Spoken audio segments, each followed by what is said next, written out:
Subscribe to our YouTube channel and press the bell icon to get the latest updates. Friends, health ministry की जो weekly briefing है उसके लिए हमारे साथ हैं health secretary and DG ICMR. I request health secretary to start please. At the outset, our apologies for being a bit late. We had, all of us had some other important meetings. Coming to the COVID situation in the country, these are the major highlights. जो मुख्य बातें हैं इस सप्ताह की, वो हम आपके समक्ष रख रहे हैं. इस समय रिकवर्ड केसेस 79 लाख हो गए हैं, जो कि विश्व में सबसे बड़ी संख्या है. और अगर इसे औसत रूप में देखें तो पिछले सप्ताह प्रतिदिन रिकवर होने वाले मरीजों की संख्या 51,400 से अधिक थी. तो ये औसत संख्या है प्रतिदिन जो लोग रिकवर हुए. वैसे ही हमने लगभग अब 12 करोड़ टेस्ट कंडक्ट कर लिए हैं, 11.96. और पिछले सप्ताह जो टेस्ट हुए अगर उनका औसत देखें तो प्रतिदिन हमने 11,18,000 से ज़्यादा टेस्ट किए. तो ये भी काफ़ी बड़ी संख्या है. और इसके बावजूद यानी 11,18,000 टेस्ट हर दिन करने के बावजूद जो पॉजिटिविटी रेट है वो अभी भी घट रहा है और अब वो घटकर 7.18% हो गया है. यदि हम 24 घंटे के पॉजिटिविटी रेट देखें पिछले सप्ताह में तो वो और भी नीचे हैं और 4.2% हैं. ये केसेस पर मिलियन की जानकारी हम आपको दे रहे हैं. अभी भी हम विश्व में सबसे कम केस पर मिलियन वाले देशों में से एक हैं. पिछले 2 सप्ताहों में यदि आपने ध्यान से इन आंकड़ों को देखा हो तो आपने ये पाया होगा कि जो विश्व का औसत नंबर था केस पर मिलियन का, हम उससे कुछ अधिक नंबर दिखा रहे थे. लेकिन पिछले दिनों में जो हमारे यहाँ केसेस की संख्या में गिरावट आई है उसकी वजह से केस पर मिलियन पॉपुलेशन अब 6,225 है हमारे देश में, जबकि विश्व का एवरेज जो है, विश्व का जो औसत है वो 6,400 केस प्रति मिलियन है. और अनेक देश ऐसे हैं जहां ये 30,000 तक भी है प्रति मिलियन. लेकिन हमें ये भी देखना होगा कि पिछले 7 दिनों में देश भर में और विश्व में जो नए केस आ रहे हैं उनमें क्या परिवर्तन हो रहा है. इससे ये पता चलता है कि पिछले हफ्ते में या पिछले सप्ताह में, पिछले 7 दिनों में विश्व में कहाँ इन्फेक्शन किस गति से फैल रहा है. पहले वाली स्लाइड में हमने आपको बताया था कि हमारे यहाँ हिस्टोरिकली क्यूमुलेटिव रूप में जो केस प्रति मिलियन है वो बहुत कम है. लेकिन अगर पिछले सप्ताह का देखें तो विश्व का एवरेज था 482 नए केस प्रति मिलियन पॉपुलेशन. भारत का एवरेज था 235 और अनेक देश ऐसे हैं जहां ये 5,000 से भी ज़्यादा था प्रति मिलियन. और ऐसे देश हैं जिनकी आबादी हमारी आबादी से बहुत कम है.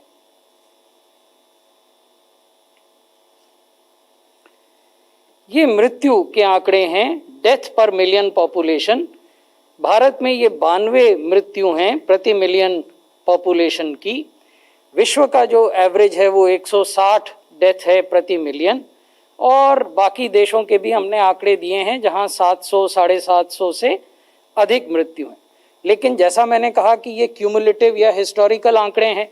पिछले सप्ताह क्या हुआ वो भी देखना महत्वपूर्ण है. अगर हम नई मृत्यु जो कोविड से हुई पिछले सप्ताह पूरे विश्व में उसको देखें तो विश्व का औसत 7 था, 7 न्यू डेथ्स पर मिलियन ऑफ पॉपुलेशन. हमारे देश का औसत था 3 डेथ्स पर मिलियन पॉपुलेशन. और अनेक देश ऐसे हैं जहां ये 20, 30, 50 तक भी था. तो यानी विश्व में अनेक देश ऐसे हैं जहां नई सर्ज देखी जा रही है नंबर्स में और मृत्यु में. जबकि भारत में अभी तक सबके सम्मिलित प्रयासों से, केंद्र सरकार के प्रयास से, राज्य सरकार के प्रयास से, संघ शासित क्षेत्रों के प्रयास से ये नंबर नियंत्रण में है. जो एक्टिव केसेस हैं देश में अब वो केवल 6% रह गए हैं और जो रिकवरी रेट है वो 92% से अधिक हो गया है। तो जो इस ग्राफ का हरा हिस्सा है, the part of the graph that is shown in green represents the recovered cases. हरा हिस्सा दिखाता है वो मामले जो रिकवर हो गए, अपने घरों में चले गए, अभी सकुशल हैं। और इस ग्राफ का जो नीला हिस्सा है वो दिखाता है जो केसेस अभी भी एक्टिव हैं, यानी या तो अस्पतालों में हैं या घरों में होम आइसोलेशन में मेडिकल केयर में हैं। तो जो एक्टिव केसेस हैं वो केवल 5.83% हैं और यही हम कह रहे हैं कि 6% से कम हो गए हैं एक्टिव केसेस। अब पिछले 24 घंटे की तस्वीर हम आपको दिखाना चाहते हैं। पिछले 24 घंटे में 6 राज्य और यूटीज ऐसे हैं जहां की नए केसेस, देश भर में जो नए केस हुए उनका 54% वहां से रिपोर्ट हुआ। दिल्ली ने 5000 केस रिपोर्ट किए पिछले 24 घंटे में, 5000 से कुछ ज़्यादा। पश्चिम बंगाल ने 3900, केरला ने 3500, महाराष्ट्र ने 3200, हरियाणा ने 2400 और तमिलनाडु ने 2200। तो ये वो राज्य हैं जिन्होंने पिछले 24 घंटे में सबसे ज़्यादा नए केसेस रिपोर्ट किए। और ये तस्वीर उन राज्यों की है जिन्होंने पिछले 24 घंटे में 62% मृत्यु, नई मृत्यु रिपोर्ट की कोविड से होने वाली। महाराष्ट्र में 85, दिल्ली में 71, ये एब्सोल्यूट नंबर्स हैं नए मृत्यु के। वेस्ट बंगाल ने 56, उत्तर प्रदेश ने 25, केरला ने 22 और पंजाब ने 20। तो 62% जो नई मृत्यु रिपोर्ट हुई पूरे देश भर में वो इन 6 राज्यों और यूनियन टेरिटरीज में हुई। तो आगे जाते हुए हमारी प्रार्थना और हमारी अपेक्षा समुदाय से, राज्य सरकारों से और हम सब से, जो भी स्टेक होल्डर्स हैं इसमें, क्या है? हमारी अपेक्षा और हमारी प्रार्थना है कि कृपया हमेशा हर समय फेस कवर और मास्क लगा कर रखें और ठीक ढंग से लगाएं। मास्क लगाने का मतलब है कि आपकी नाक, आपका मुंह कवर्ड हो उससे। फिजिकल डिस्टेंस मेंटेन करके रखें, जिसको हम 2 गज की दूरी भी कहते हैं, और हाथों को निरंतर साबुन और पानी से धोएं। ये 3 चीज़ें हम बार बार दोहराते हैं, आज भी दोहरा रहे हैं। हमारी आशा है, हमारा विश्वास है कि अगर हम सब इन नियमों का पालन करेंगे तो हम आगे जाते हुए इस बीमारी पर जो नियंत्रण हमने पाया है और जो पकड़ पाई है उसको और बेहतर बना सकेंगे, नंबर्स और घटेंगे, मृत्यु भी घटेंगी। धन्यवाद। Thank you, sir. Friends, we can take some questions. I think, sir, first we take online question. Is the government considering any tie-up with Pfizer for their COVID vaccine? And does India have the infrastructure for the specialized cold chain requirement for this vaccine? The National Expert Group on Vaccine Administration is in dialogue with all vaccine manufacturers, including domestic manufacturers as well as foreign manufacturers. When we continue this dialogue, we not only look at the status of development of their vaccines, we also look at the regulatory approvals, where have they progressed, and we also engage in a dialogue about the logistical requirements if such vaccines have to be stored at temperatures which may range from 2 to 8 to -50 to -70 to -90 degrees, as well as the doses that will be required to be administered. This is a continuously changing dynamic situation, and if and when regulatory approval comes, we would share it with you. 13. So since the flavor of the day is Bihar, I wanted to ask, Bihar has amazing COVID numbers. It has a less than 2% positivity. It has 0.5%, 0.5 CFR. And this despite the fact that there were so many violations that the Election Commission was forced to issue an advisory to political parties saying, please ensure that COVID appropriate behavior happens. What is the secret of Bihar's numbers, sir, COVID numbers? How did Bihar control COVID? Bihar has so far done 1,15,21,841 tests, to be exactly precise, out of which 12,93,900 odd are RT-PCR tests, which means that whatever total number of tests Bihar has done, roughly 12% are RT-PCR and remaining are rapid antigen tests. So you can always argue that a large number of tests are rapid antigen tests, but Bihar has also been advised by us that whenever they conduct the rapid antigen tests, those who are symptomatic negatives must mandatorily be subjected to RT-PCR. This is the advice that we give to all states and to all UTs, because we would not want any undetected person to move around in the society and spread infection. We had also deputed during the election campaigning period a central team to Bihar, which had found certain good practices, which had also found certain areas of concern. Particularly, that team found that outside urban centers, the wearing of mask, maintenance of physical distance, and hand hygiene were less than satisfactory. So those findings we have shared with the state government, as we do in respect of other states. And we are happy to report that once we submitted those findings for the consideration of states, requisite corrective action was initiated by Bihar. Sir, another online question. What is the ratio of RT-PCR and rapid antigen tests in total daily tests? How has the ratio changed over the last 2 months? Hasn't this been asked many times, but we will still answer. You see, if we look at today morning's figure, because again this is dynamic, this keeps on changing. As of today morning, in the country as a whole, 46% was the RT-PCR tests, 49% were rapid antigen tests, 5% were tests carried out using TrueNat and CBNat. We track this for each state, for each UT and nationally. Number 15. Sir, जैसा भी आपने बताया भी कि आंकड़े धीरे धीरे कम हो रहे हैं, केसेस कम हो रहे हैं, एक्टिव केसेस, लेकिन तुलना करें तो दिल्ली में पिछले कुछ समय में लगातार केसेस बढ़े हैं। और आपकी स्टडी के मुताबिक कौन कौन से ऐसे फैक्टर्स हैं जिसकी वजह से दिल्ली में इतनी तेजी से केसेस लगातार बढ़ रहे हैं और क्या इंतजाम किए जा रहे हैं इसके लिए?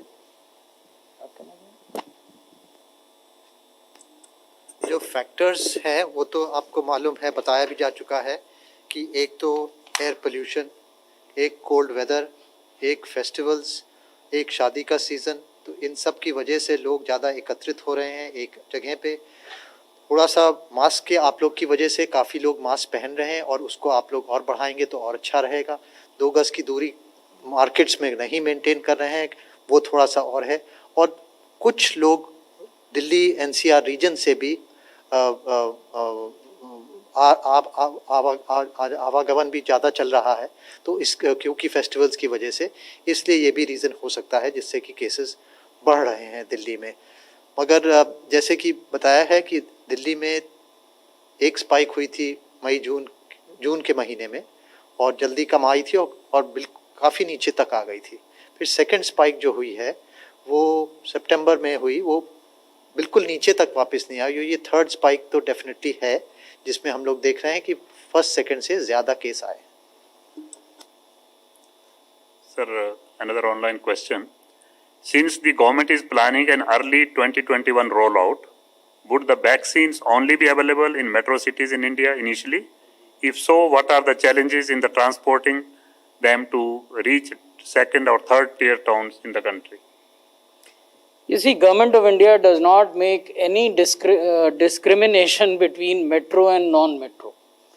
Whenever regulatory approvals for vaccines are provided, we have a plan which would ensure that vaccines would be available to all priority population groups irrespective of the region where they reside. Number 18. Hello, sir. With regards to vaccines only, what is the situation with regards to deep freezers which can store vaccines at -70, -80 degrees Celsius? How many freezers do we have? And are we going to increase are we procuring more such freezers? We are in a position to not only augment and strengthen but also add to our existing cold chain capabilities. We would separately share those procurement figures with you. They are not readily available with us at the present moment in time.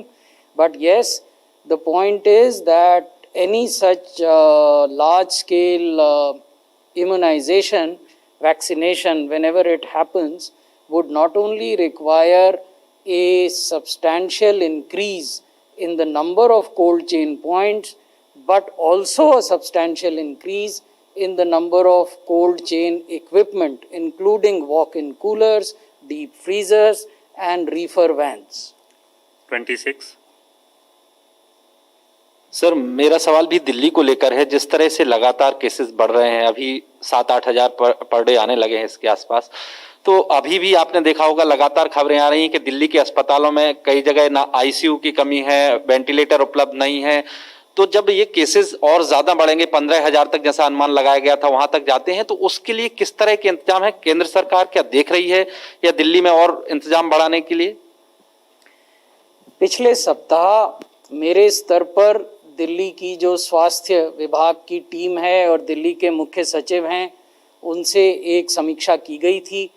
उसके बाद जो union home secretary हैं, गृह मंत्रालय के सचिव हैं, उनके स्तर पर भी एक समीक्षा की बैठक हुई थी। और पिछले ही सप्ताह जो भारत सरकार के माननीय स्वास्थ्य मंत्री जी हैं, उन्होंने दिल्ली के स्वास्थ्य मंत्री जी और उनकी टीम के साथ बैठक की थी, जिसमें हम सब उपस्थित थे। इन बैठकों में हमने दिल्ली के प्रशासन का ध्यान इस ओर आकृष्ट किया है कि यह आवश्यक है कि न केवल टेस्टिंग अधिक संख्या में की जाए, बल्कि टेस्टिंग टारगेटेड हो।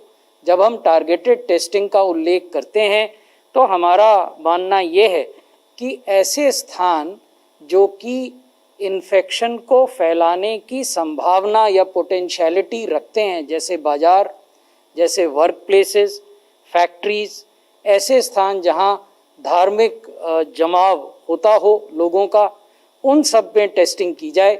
और दिल्ली सरकार ने वैसी टेस्टिंग प्रारंभ की है। दिल्ली में आपका कहना ठीक है कि पिछले एक सप्ताह अनेक दिन ऐसे थे जब 7,000 से अधिक केस आए, लेकिन जैसा मैंने अभी आपको दिखाया, पिछले 24 घंटे में दिल्ली में 5,000 से कुछ अधिक केस आए हैं, नए केस। तो कुछ तो गिरावट है, लेकिन हमें ये देखना पड़ेगा कि क्या ये ट्रेंड लंबे समय तक रहता है कि नहीं रहता। आपने 15,000 केस आने की संभावना का भी उल्लेख किया। ये एक संभावना है, ये कोई लक्ष्य नहीं है कि किसी ने कह दिया तो 15,000 केस आएंगे ही। वो तो संभावना इसलिए बनाई जाती है कि हम किसी भी प्रशासन को ये कह सकें कि जो वर्तमान ट्रेंड है केसेस के बढ़ने का, अगर ये अनवरत बिना रुके जारी रहेगा तो इतने केसेस हो सकते हैं। इसलिए आवश्यकता है कि आप इतनी संख्या में बेड्स की तैयारी करें, इतनी संख्या में ऑक्सीजन की तैयारी करें, इतनी संख्या में अन्य जो उपस्कर हैं या इक्विपमेंट हैं वो तैयार रखें, ताकि प्रोएक्टिव रूप में, ग्रेडेड रूप में, प्रीएम्प्टिव रूप में आप कार्रवाई कर सकें। 31. We claim that we have one of the lowest rates per million cases in India, but then we also test much less than many other countries. In a sense, like we are on 100th on the list of per million tests. So how do you justify that? Okay, We do not claim that we have the lowest. In fact, we do have the lowest. Those are the facts. If you do not believe us, please look at the global websites. So, which are the global websites that track COVID? The first global website that tracks COVID numbers is Our World in Data. Please have a look at that. The second global website that looks at COVID numbers is Worldometer. Please have a look at that data. Those websites are not controlled by the union government or by any other agency of the union government. These are global websites. They track global numbers and different countries. So my first submission is that it is not our claim versus some other country's claim. These are numbers which are in the public domain and these are transparent numbers. So that is the first thing. The second thing is testing. I just told you that if we look at absolute numbers, historical numbers, we have tested 11 crore plus samples, which is second highest tests in the world. If we look at daily numbers, average daily numbers, then we test 11 lakh more than 11 lakh per day. In fact, I had a slide which I omitted to show you, but next time I promise, even if you are not here that day, we will show that slide to you, which tracks average daily tests done by India and done by at least 6 top countries of the world, which will show you that if we take last 2 weeks figures into account, I'm not talking of historical figures, because week on week we are increasing. If we take last 2 weeks figures, we are testing more than any other country in the world. More than any other country. Average per day tests. You see, you can always quibble. Let me explain this in Hindi. जैसा जीवन में होता है, वैसा ही infection से लड़ाई में भी होता है. एक नज़रिया है कि आप नुक्ताचीनी कर सकते हैं, आप मीन मेक निकाल सकते हैं. दूसरा नज़रिया है कि आप देख सकते हैं कि ये काम अच्छा हुआ और आप उसकी बढ़ाई कर सकते हैं और अन्य लोगों को कह सकते हैं कि अच्छा काम कर रहे हैं, आप भी ऐसे ही अच्छा काम करें.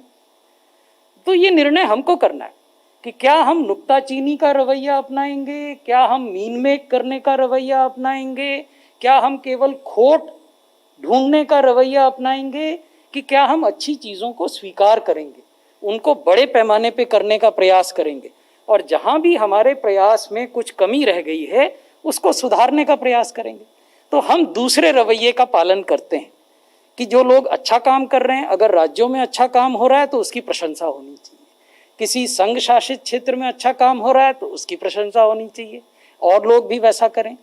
जहाँ कहीं कमी रह गई हमारे प्रयासों में उसको हम इम्प्रूव करें, उसे बेहतर बनाएं. ये हम सबका सम्मिलित प्रयास होना चाहिए. 37. So my question is regarding both Pfizer and Moderna, given the fact that Moderna requires -25, Pfizer's vaccine requires -70. If you could just tell us what the conversation with Pfizer particularly has been, given the fact that they've made a claim of 90% efficacy. I also have a second question on Bihar. Is it estimated that in days to come, because of the political rallies, would you see a further increase in cases? Are you expecting a spurt in Bihar? You see, in respect of both your questions, I would not be in a position to give you very specific answers. The first question of what are the specifics of our conversation with a vaccine manufacturer is not something that we would be revealing at such a forum. However, when it reaches any kind of finality, we would be in a position to share that information with you. As far as Bihar is concerned, I have just told you, other colleague of yours, that we had sent a central team because we are also concerned not only about Bihar but about other states also where by-elections were announced and where there were reports that social distancing is not being followed, mask is not being worn. So central teams had gone to all these states and their reports we had received and we had shared with the state. And we had drawn the attention of the state to certain points that these central teams had made. and those points where a follow-up action, time-bound follow-up action was required by the state. And as I also said that the cause for satisfaction for us is that when we drew the attention of the state to those points which were made in the report of the central team, the states did initiate action to rectify whatever were the defects. However, these are things which are long term. So what has happened in Bihar last week or maybe 10 days ago would take time to manifest itself, either in terms of new numbers or in terms of any other development. So this is something which requires close watch. And within the ministry, we do keep a close watch. There is a particular division headed by our colleague, Joint Secretary Love Agarwal, who's sitting here, which does it on a 24-hourly basis. Love, would you want to supplement this? Sir, we monitor all the numbers, and as and when there is any action to be initiated at any point of time, we generally react to that. We coordinate with state also, sir. Last question, 152. Sir, क्या Delhi community transmission के stage में आ गई है और क्या इस festival season में cases और बढ़ेंगे? क्या इसकी संभावना है? देखिए, फेस्टिवल के बारे में तो डीजी आईसीएमआर ने भी आपको बताया कि जब भी कोई इस प्रकार का अवसर होता है, जब लोग एक जगह पर एकत्रित होते हैं, चाहे वो त्योहार का अवसर हो या कोई समारोह हो, जैसे इन्होंने शादी का उदाहरण दिया, इस मौसम में शादियों के भी मुहूर्त होते हैं, या अन्य कोई आयोजन हो, और भीड़ भाड़ में लोग अगर मास्क नहीं पहन रहे हैं, फिजिकल दूरी नहीं मेंटेन करके रख रहे हैं, तो इस बात की संभावना तो रहती है कि इन्फेक्शन फैल सकता है। तो इसलिए ये तो हम लगातार लोगों को बताते हैं। जहाँ तक कम्युनिटी ट्रांसमिशन का प्रश्न है, मुझे ये लगता है कि कई बार कम्युनिटी ट्रांसमिशन पर जो विमर्श होता है वो सूचना पर कम आधारित होता है और अन्य बातों पर अधिक आधारित होता है। तो हमें इस तरह के डिस्कशन एविडेंस पर और साइंस पर आधारित करने चाहिए, क्योंकि ये महत्वपूर्ण बात है। तो इसको मैं अंग्रेजी में भी समझा देता हूँ। You see, the discussion on community transmission is quite often informed by less than adequate information and less than adequate facts. So our request to all of you is that whenever we do this kind of a discussion, it should be based on science, it should be based on facts. Thank you very much, sir. Thank you, friends.